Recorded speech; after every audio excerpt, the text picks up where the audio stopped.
Sounds good.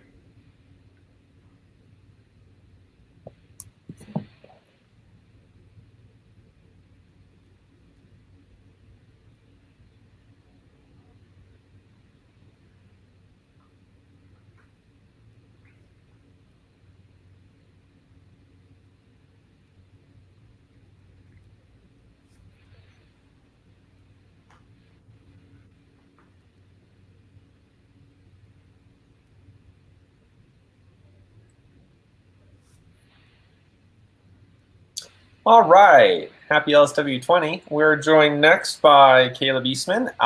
Originally the placard that just showed had Valerie as well, but as entrepreneurs do, they have different CEO duties to accomplish. So I'm going to turn it over to Caleb. He's the co-founder and CTO of one of Longmont's own, Winter Wind Robotics, and his talk is about how to make the market fit your vision. Basically, how to detect when a market is ready for visionary product and how to avoid some of those pitfalls. So Caleb, I'm going to turn it over to you and throw up your slide deck whenever you're ready. Okay, so I think I'm ready.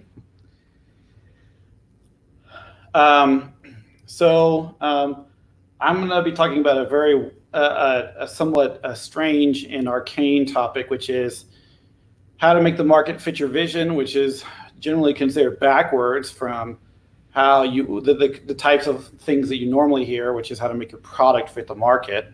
Hey, Caleb, I don't mean to interrupt, but it does seem that we are seeing your slide screen, but not necessarily the presenter mode of it. For some reason that's, I don't know why that's doing that. Welcome to LSW20 on live streams. Yeah, okay. Now we're at the top, but... There. How's that? We're still seeing behind the scenes. Behind the scenes. That's interesting. Give me a second to go to the...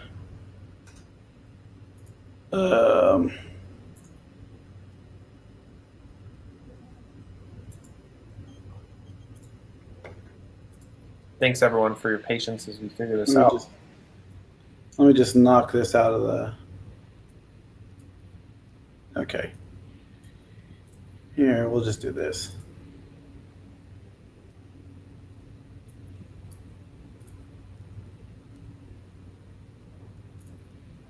I've got too much open. Story of my life, too, Caleb. I understand. We're live, and Caleb will be back soon. I wish I had a jokes to tell everyone. But actually, I do have an exciting announcement while we're letting Caleb figure out the stream is we will have swag for sale later today. You'll get an email in your inbox once the swag is for sale, and we'll be offering some sticker sheets and some T-shirts as well. Welcome back, Caleb. How are you? Yeah, so I accidentally closed this window. It's okay. So here we go. Now I should be able to explicitly share the thing. Okay. How's that? I see your slide window.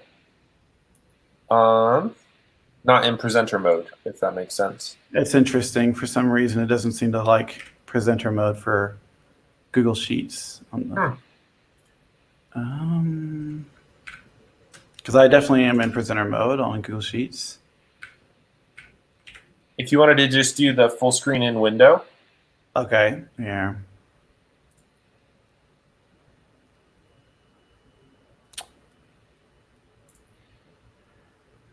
This is annoying as heck. I generally consider myself to be a technologist. I love that. CTO of one of our coolest robotics companies, and coming in hot, you know. Mm-hmm.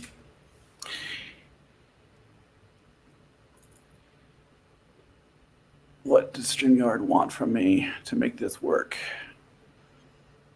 It's weird that it shows only. Mm-hmm. It's strange because I put it in presenter mode and it Yeah, you could either just do full screen and window or cycle through the slides in the edit mode if that's easiest. Okay, I need to move the StreamYard thing over here so I can see what it sees.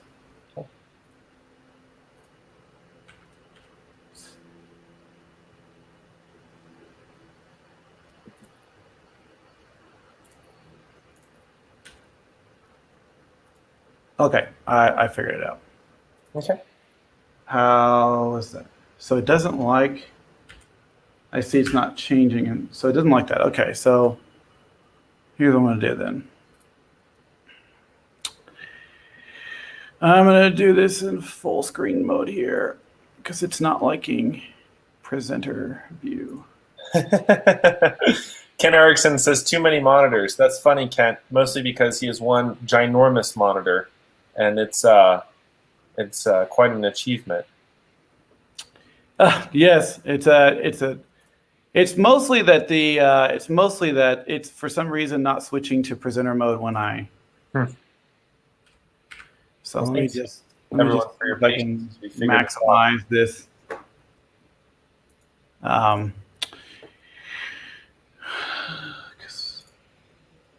Yeah, it just doesn't like presenter mode. Okay, well then we're just gonna do it like this. I apologize, but we're just gonna do it this way. Okay. I'm gonna try to make this fit the screen here. Okay.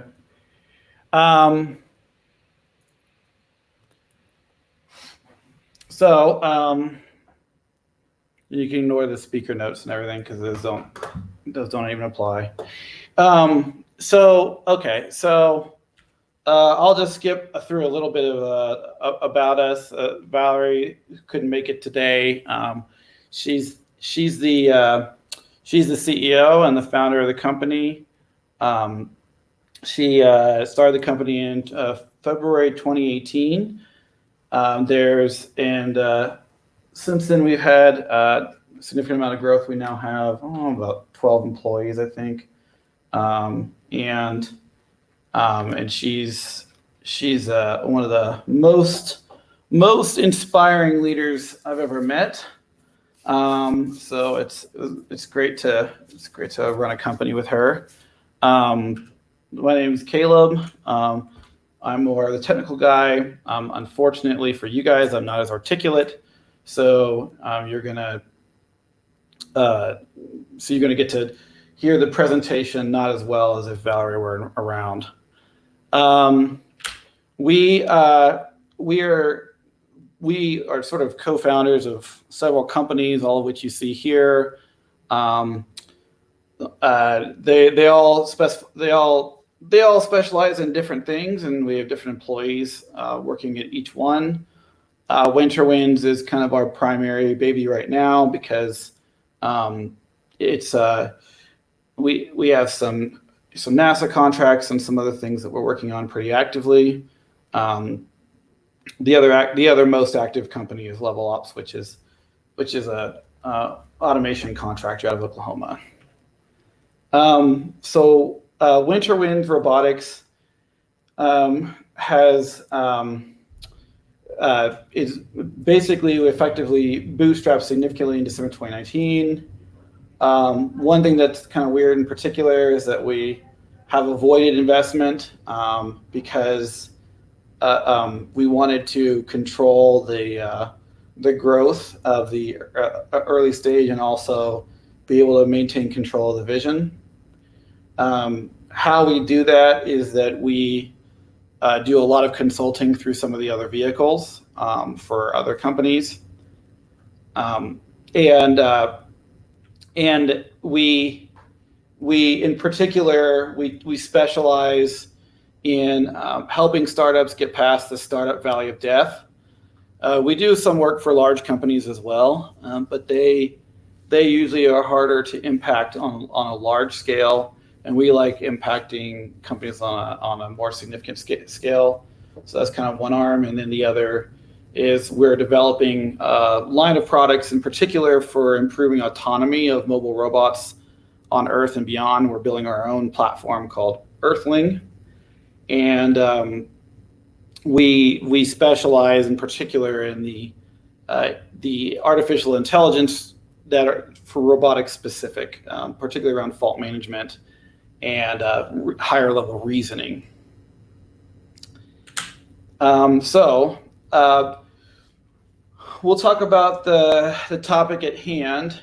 The three things that we're really trying to cover is, if you want to make the market fit your vision, there are some, it's not magic. There are some things that must be true about your company. So the first thing that we'll talk about are sort of like, I'll call it corporate prerequisites to making that happen. Second is things that you really need to not do, so pitfalls that you must avoid. And lastly, we'll talk about putting all that together to actually kind of figure out how to sort of disrupt a market or to make the market fit more with what you want to do. And it's a lot harder, I think, than finding product market fit, because product market fit is really just about asking the market what it is they want. Actually guiding a market to what you want is considerably harder, and that's why there's less companies that have succeeded at it. So we're going to focus on that particular topic area today. So the major warning I'm going to give you here is, if the intention is just to make a product because you think that the market will want that product, and that's the only goal of it, that's not what this is about. This is more about how you have a particular vision that you think that the market needs to be ready for, or that you want the market to adopt. Because having that sort of internal vision beyond just like, hey, I think that I could sell a lot of this, is a big part of making that happen. So we're really going to be focused on that specific thing. And it really boils down to, I'll spoil it, it really boils down to non-consensus and right. Now, you can make money doing consensus and right, so this is a little wrong. But the big focus for what we're talking about is effectively that you're correct, and that no one else really understands or believes that it will work. So I can give you several specific examples. I'm sure you have some as well. But at the end of the day, this is really where true innovation occurs, where you're trying to make things happen, and effectively everyone, no one really would believe that it would work. And to make that happen requires sort of the following things. So, some prerequisites to making this work. And I'll cover them at a high level and then go each individual. Sort of the corporate prerequisites consist of four things. You must actually have a vision that really is exciting enough to actually disrupt a market. You will need to have what we call founder market fit. You might have heard of product market fit. This founder market fit is less well known. But I'm sure you already understand where I'm going with it. You must be capable of first principles thinking, and you must operate a high reliability organization. And high reliability organization, this is something I got from being a wildland firefighter when I was younger. They teach us in when fighting forest fires, there is a process that they follow. And it's all around high reliability organization. Several medical organizations follow this precept as well. So first, vision. Your vision has to be worth a damn. If you're going to force a market to fit your vision, the vision must be inspiring, it must extend beyond yourself, and it must capture others' imagination in just a standard conversation.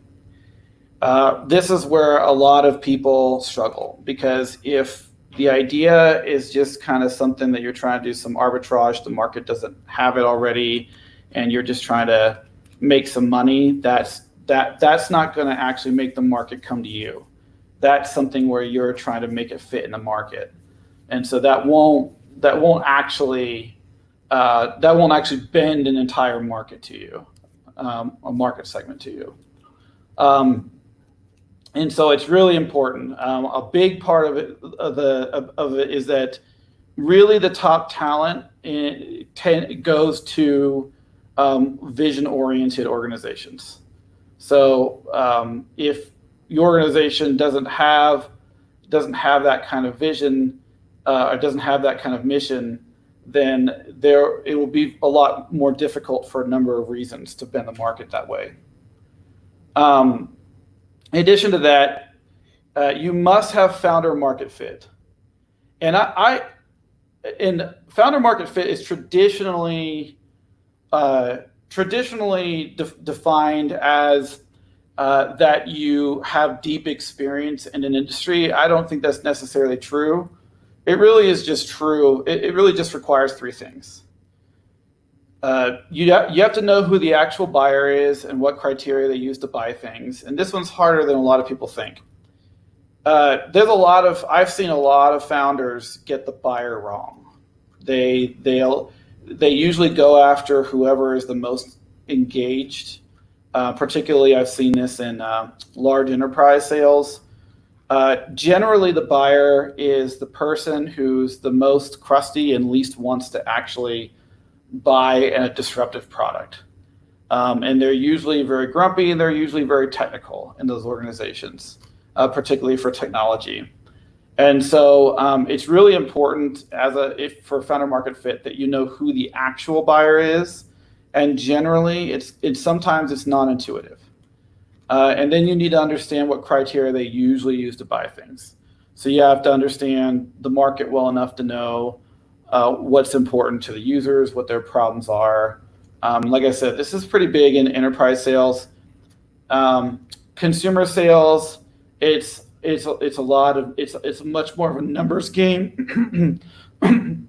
SMBs tend to be small and medium businesses tend to be the most innovative because they have less to lose. The large organizations. So you have to really understand the market segment and who the buyer is. Secondly, you need to understand the absolute hardest technical hurdles are about the market you're in, and if you yourself are actually capable of disrupting that. So, like for example, in cybersecurity, it usually something around cryptography is the most difficult. In a lot of control systems, it's the deterministic and the kernel real-time operating systems. In space, it has to do with gravity and the difficulty and the temperature and the cold and heat in space. You have to understand what are the hardest things to overcome. If you don't understand those things, then you're looking at the market in a lot shallower terms than is required to really be able to disrupt it. And I've seen a lot of people sort of try to disrupt the market without understanding the depth of it, how deep the technology is that they're sitting on or that they're operating. Now, by the way, you can disrupt a market accidentally or through luck. I'm not, and there are people that have. And so I'm not going to cover that use case because, like I said, that's pure luck. And then the third criteria I use is you need to know the market well enough that when someone asks you a pretty simple question about it, your answer begins with "it depends."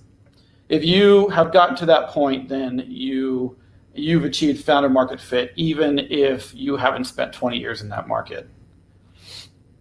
So you need to be able to think first principles. So the founder market fit covers the expertise area, but there is such a thing as being kind of too embedded. And if you're too embedded, then it's very difficult to not fit with norms and be like, well, it's never done this way. So first principles is it's the approach that Elon Musk has used to basically disrupt both the auto markets and the launch services markets.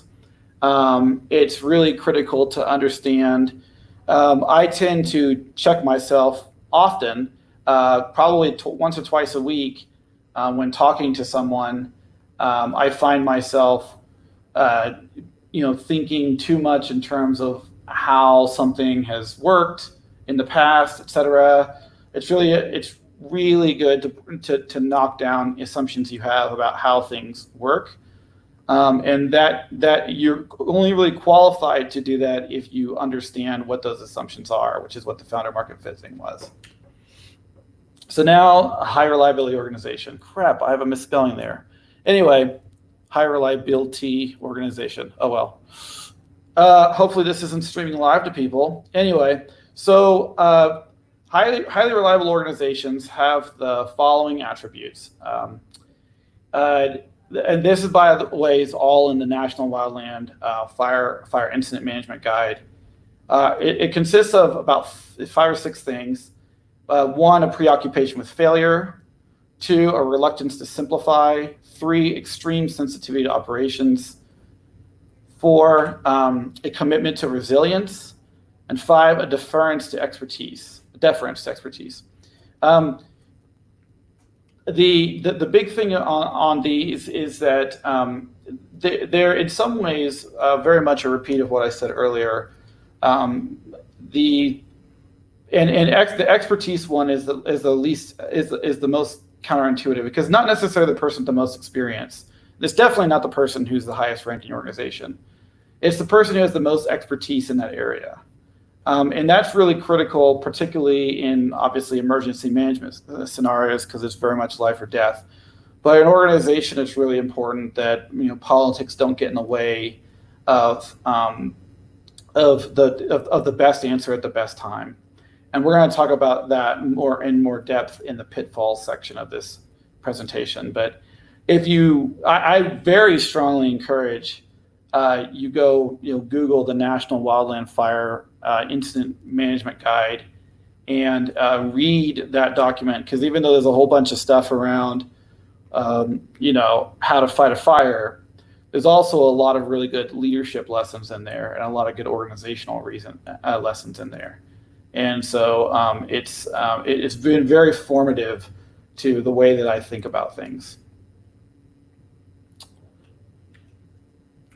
So now we're going to get into the things you must not do. So those are things that must all be true. Now we're going to get into the things that you got to avoid. It consists of 4 things: toxicity in your organization, fundamental attribution error, and we'll extend the psychological term of that to a more organizational one, Dunning-Kruger, and reactivity. So falling into a reactive cycle. First one is toxicity.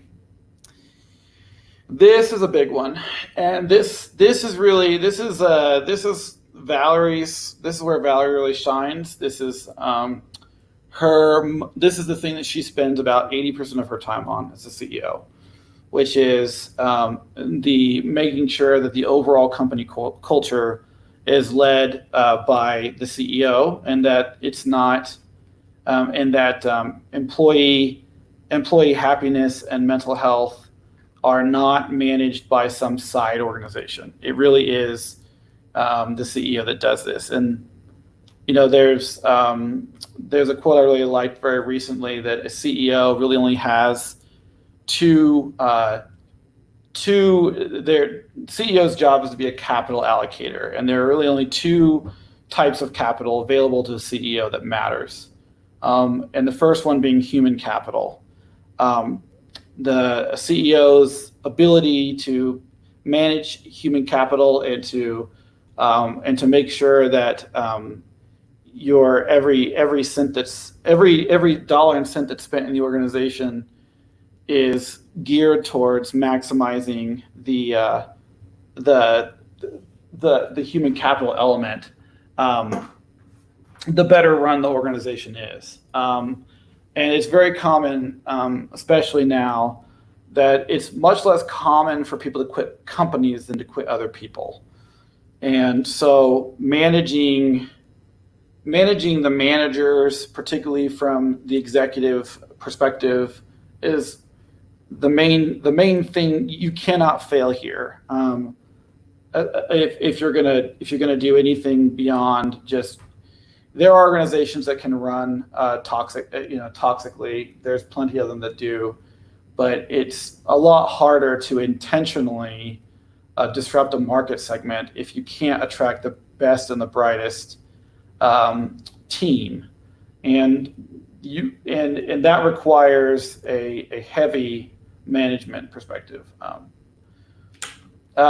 Second, and this is a big one for me, which is fundamental attribution error. So in psychology, they talk about it more as a tendency to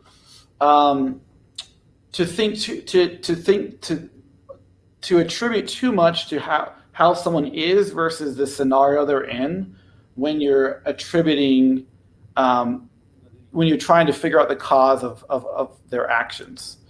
So, but in business, I think of it more as a failure for an executive team to draw the correct conclusion as to what the causal link was between two things. So if your company has great success or you have a failure, you need to make absolutely sure that you understand what the root cause for that was.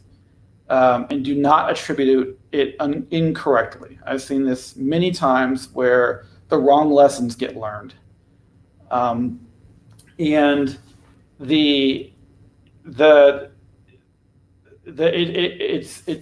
drives me a little crazy, actually, because what happens is the wrong conclusion was drawn. I see this very commonly with when employees leave an organization. The management team will get together and come up with reasons why that happened, and they oftentimes convince themselves of the wrong reasons. Or if you lose a sale, or if you if you win a sale, it seems to be a common thing for organizations and leaders to draw the wrong conclusions as to why that happened.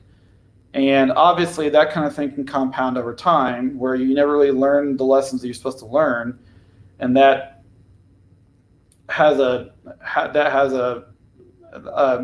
will culminate in some kind of really negative results down the line. And it really doesn't help. And so I spend as much time as possible trying to be pretty introspective around when something doesn't go my way, why that happened, or what kind of occurred. And sometimes you can chalk it up to circumstantial things, but oftentimes there's an element of something that can be improved either by you or in your organization. And so it's really important to think about things like that. Dunning-Kruger. So Dunning-Kruger is a hard one, but it's really important for organizations to get this right. If you haven't heard of it, I'm sure plenty of people have, but it is a type of cognitive bias in which people believe that they're smarter and more capable than they really are. There's actually an inverse Dunning-Kruger as well, where really intelligent people will think that everyone around them is smarter than they really are. And so it's also Dunning-Kruger as well, but the one that's most common is someone thinking that they're a lot more competent than they really are. And it's really important to know how much you know about a particular scenario. And if you feel really confident in your knowledge of a particular subject, then you probably don't know as much as you think you do, because any one subject, the vast pool of knowledge in any one given topic area is insane. I do not count myself a true expert in anything, because there's so much to any one of those topics that it's just people spend their entire life on just these really tiny little elements of it, and there's always something to know. So it's important to avoid counting yourself smarter or better than the people around you, or in general, it's really critical when you're trying to disrupt a market, because thinking that you know enough to disrupt a market without having enough expertise in it to know that you really don't know anything about it. I mean, for any one market, just the compute elements of, the ARM processors and the kernels and instruction sets and all the different elements all the way at the bottom of the stack, the tech stack embedded, all the way through determinism and everything required to understand a subject. It's just, there's so much information, there's so much knowledge out there that you have to have that appropriate level of humility to know what it is you don't know. And that's the big thing, is when you don't know what you don't know, that's how you make big mistakes that prevent you from being able to disrupt a market. So at least know what you don't know. So lastly, and this is one I see a lot, it's this sort of reactivity cycle that a lot of people mean well when they do this, but it's kind of the opposite from my perspective of how it should be done.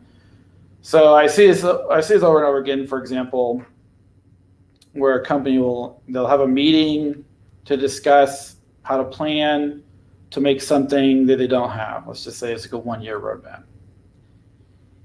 And then they assign it to someone and they don't understand the complexity of what they're asking, or, a 1-year roadmap, as an example, is basically shaking a crystal ball a year into the future and trying to determine what will be important then, and what the market will do then, and what other players in the market will do then. And the person who makes a 1-year roadmap is effectively being sort of a wizard for the rest of the organization, to attempting to determine what's going to actually be important for a year in the future. And so it's much more difficult than it sounds. And in general, whenever you're meeting generically to talk about something that you don't have, and you're not really going deep into how difficult it will be to make it, that creates a reactivity cycle. And then once that happens, obviously that person will either come back with the 1-year roadmap or they won't, and you'll want something else, and they'll want something else from them, or they'll fail to meet the goals, the revenue targets or something, and usually they'll blame that thing that we failed to get a 1-year roadmap together that would have helped us meet the revenue targets. Where the truth is that it was the fact that you sort of started reactively. The alternative methodology is for someone to go make a 1-year roadmap, and when you have that meeting, you're meeting over the thing that already exists. So you're being proactive. You're meeting around the fact that you already have it. So in general, I despise meetings to talk about things that we haven't done. I would prefer that you do the thing and then you meet about that thing. So that's more of a proactive cycle. And so this falling into this reactive cycle, and then compounds with drawing the wrong conclusions as to why the things don't work, and then not knowing enough to know whether or not the market that what you were doing was even the right thing to do. So in systems engineering, they have two concepts: verification and validation. And one of those is about, did the thing that you built do what you expected it to do? And the second concept was, did you build the right thing? And that's always important to have in the back of your head is, are you accomplishing your goals, and are those the right goals? So let's see. Okay, so now we've talked about what you should have as a company and what you should avoid as a company. And here's how you actually put it in motion for making the market come to your vision. So because you have sufficient knowledge about the industry, you can both tell the difference between people who can help you build the thing that you need to build and the people who can't, as well as what customers you should be going after first in terms of disruption, and which ones you should avoid, which ones you will know even what skills you don't have, and who to hire to help you. Your vision will allow you to attract the best and brightest to collaborate with you and keep you out of the competition, because at the end of the day, it really is about who's working with you to develop this thing. You're going to have better ideas, more comprehensive ideas. You're going to build more effectively and faster. The avoiding the culture toxicity makes sure that those people stay long enough to help you execute on the plan. And then the first principles thinking will help you to break down assumptions in the market to see the unique opportunities and help you avoid the "it can't be done" trap. And then avoiding the reactive cycle will allow you to move quickly to exploit that unique opportunity. Having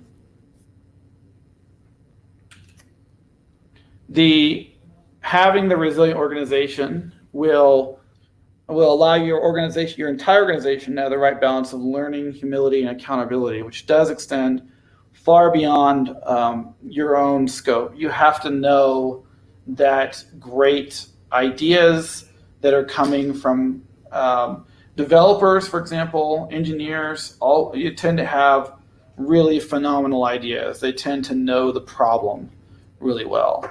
And so those kinds of things not sort of being integrated into your vision is going to mean it's going to be difficult for you to execute. And then the last one, which is understanding whether or not what you're doing is working, really comes down to your ability. So every success is some ratio of luck, skill, and competence. And you need to always know what happened in that, what amount of that ratio. So there's plenty of things that have happened for me, for example, that was a fair amount of luck and very little skill and very little competence. And being introspective enough to admit that is important when you succeeded. Every failure is some combination of poor luck, incompetence, and just probably corporate politics. And when something doesn't go my way, being able to admit that it was a fair amount of incompetence and poor management from me is important to know. And if you can do all those things continually as a cycle, then you're going to be the first to find really that opportunity and execute upon the opportunity, because they always have a window. There's always, the longest window I've ever seen was when AWS did the cloud. They had a 7-year window. Generally, they say whenever you come up with a really great way to move the market, you have at most a 2-year window. I found that it's somewhere in the 6 months to 2 years. It seems like that window is getting smaller. Usually if there's some bit of arbitrage in the market, there's someone else looking at it. If you're trying to move the market your way, you generally have a longer window, but it's also, those are harder to find. They're much more rare. I'll call it the market movement or market disruption opportunities. So the hard part about this is that really there's some intuition involved, and there's some sort of like stick-to-itiveness involved to make it work. Because if it's non-consensus, it means that a lot of people will disagree. Now, when you do hear a lot of people disagree with you, it's important to understand why they disagree with you and what the fundamental basis is of it. Because you don't want Dunning-Kruger to kick in. You don't want non-consensus to be because you're just wrong. That's non-consensus and wrong.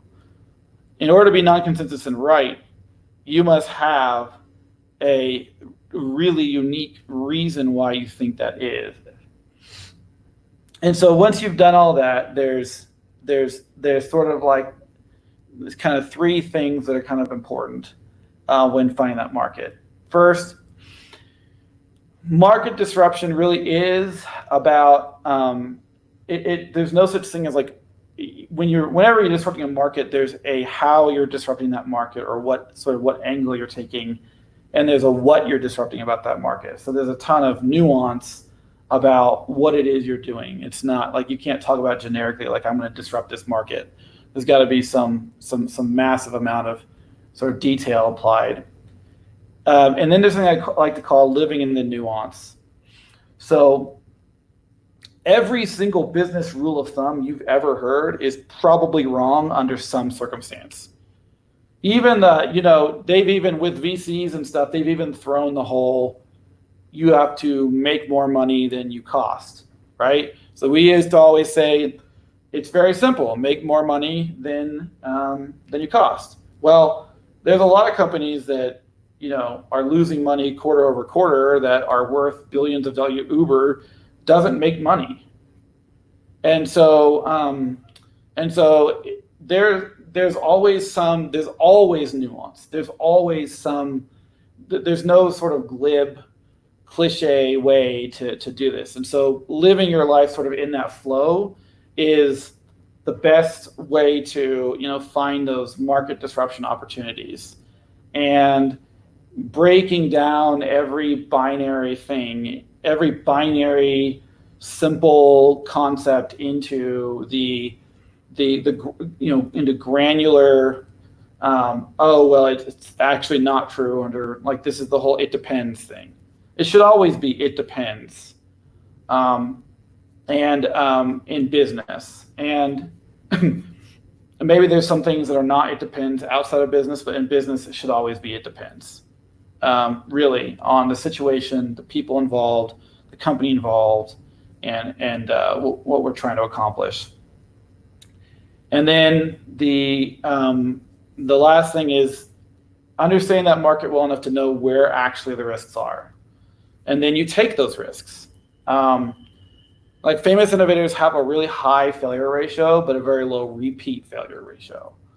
So if you have a pretty deep understanding of what it is you're trying to accomplish, and you will still fail many times, but it'll help you learn the lessons that you need to actually do what it is you're attempting to accomplish. I think that's all I have. So, Morgan, were there any questions or? Yeah, I mean, I'm watching the stream. If anybody has questions about this process, please drop them into the comment stream in our Facebook and our YouTube feeds. It'll be I'll throw them up on the screen for Caleb to answer if you have them. But actually, I had a question from your presentation. You were talking about almost a vicious cycle of reactivity where companies are trying to react to what's immediately in front of them and designing something that they don't even know much about or all the features of like a one-year roadmap. So obviously you and Valerie do a lot of consulting. So when you encounter a company that is doing that, where they have a meeting to plan and then assign it and then come back and realize it's not fully done, what do you normally tell them? What do you offer them as an alternative path or advice that you may suggest for them to take instead? So what I would do is I would say is that there's the way I like to put it is there should be no initiatives taken as a committee from the executive perspective. So if there's things identified like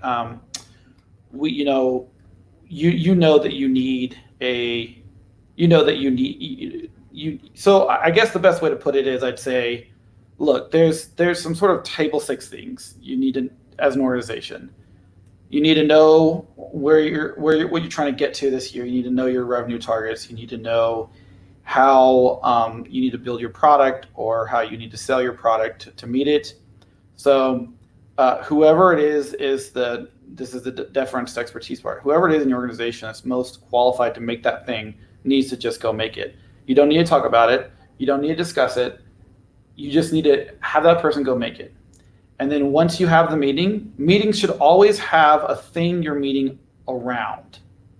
So if you have what I call an empty meeting, which is a lot of people get together, they talk, and then they leave. One of the things I do tell organizations is if they don't have some kind of like meeting management tool, like where the agenda is already built, where you need to build the agenda before the meeting, you need to attach the documents so people read the meeting. There should never be a meeting to tell people things. And so a meeting should be about discussion, decisions, or information around each individual agenda item. And if you're not doing that, then it's you're basically creating a reactive cycle, because otherwise people are showing up at the meeting, maybe they don't know what the meeting's about, especially when we're doing this remote thing, and it just creates, and you don't know, people forget, you have a discontinuity into what the actual outcome of the meeting was, or whose job it was to, what the decisions were and what that means, and who owns success for, the tasks that were assigned or things like that. I've even seen people start to take transcriptions of meetings. Well, why are you transcribing everything said in the meeting? That doesn't, who's going to read that later, right? And so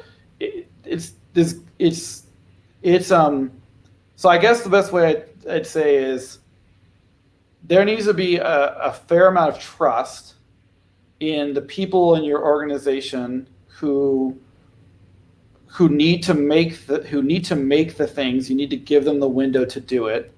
And then when you do a meeting about that thing, it needs to be with that thing in existence. And so, nice. And so that's I think I'd say the big way to drop out of the reactive cycle. Awesome. Here's another question from Shoshana. What is a good way to professionally confront the reactive behavior and turn things around for the better within existing teams? So maybe even bleeding over into some of that toxic culture that you had mentioned before. Yeah. So what I've done in those scenarios is I made the thing. I just, if whether or not it was my job, whether or not it was I've been in plenty of organizations where I was the CTO and I made the 1-year roadmap for them. And the reason was because if people are spinning in circles, if people are sort of spinning their wheels, then that's just basically setting money on fire.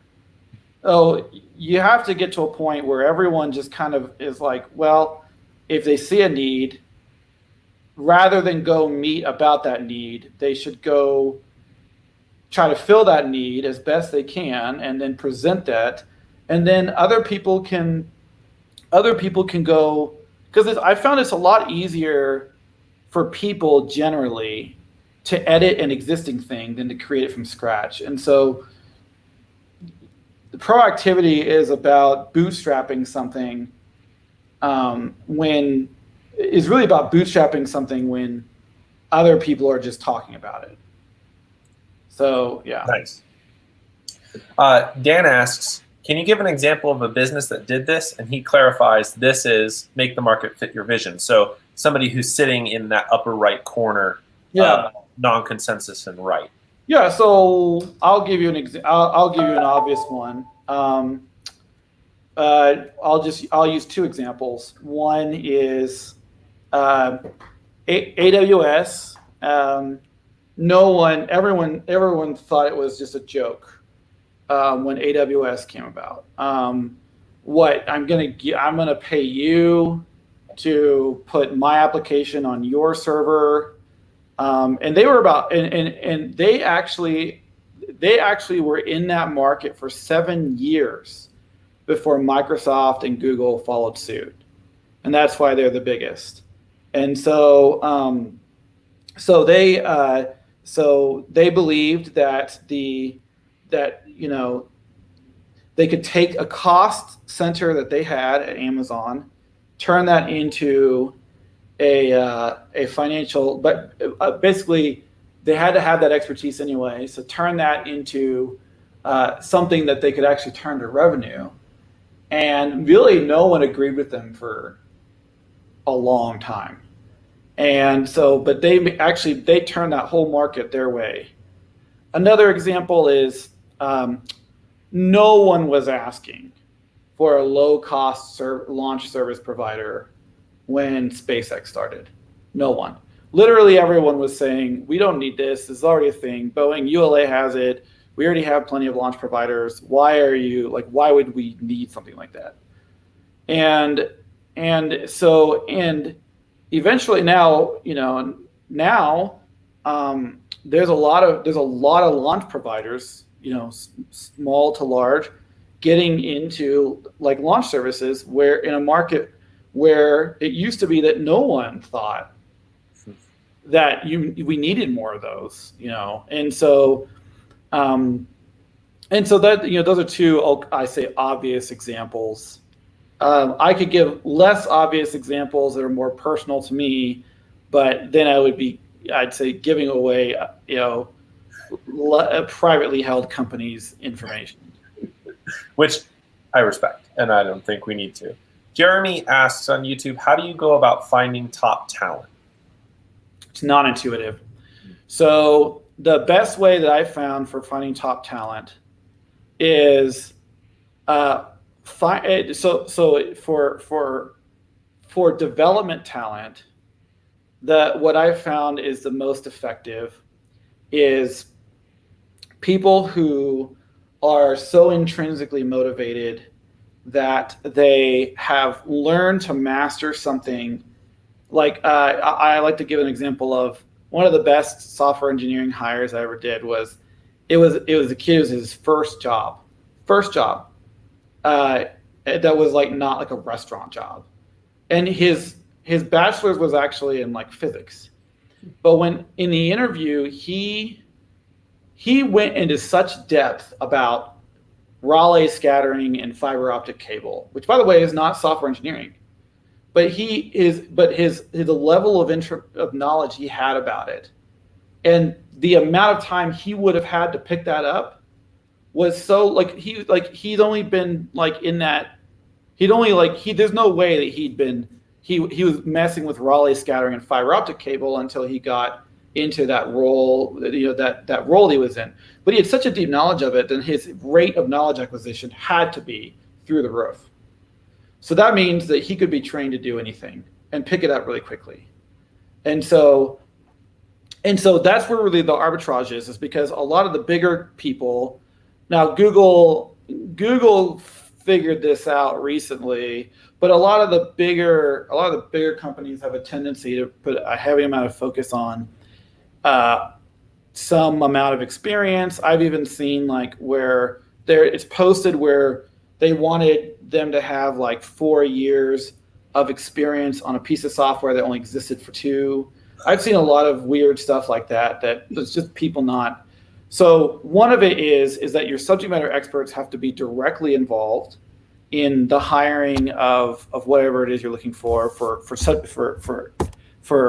And then the second is be on the lookout for people who have such deep knowledge about something that you just look at like how much time could they possibly have had to get that information.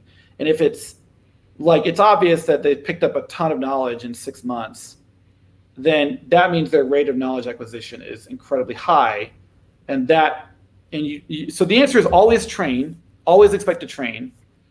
For I'll call it for more organizational, like operations type talent, it's I do not like hiring these like senior executives with 15 years of experience at Google or what have you, and then putting in and then installing them above your current employees. Instead, what I like to do is I like to find people who have just an incredible, I'll call it go get it, incredible attitude, and want to learn and want to grow, and then train them, and then grow them to be executive level. So the answer is, I found that experience there is a lot of value in experience. I'm not saying that there's not. It's just mostly that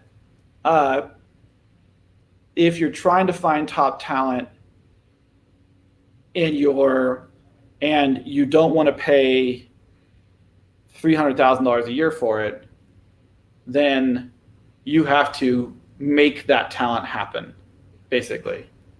Otherwise, prepare to spend money for experience, and there are times where that needs to happen. There are people who really have been doing something for 20 years, and you just can't recreate that and so that it's just mostly but attitude is everything, really. Awesome. Well, thank you, Caleb. We're at time, and we'll be back in just a few minutes with our next session. So thank you again for joining us. Thank you.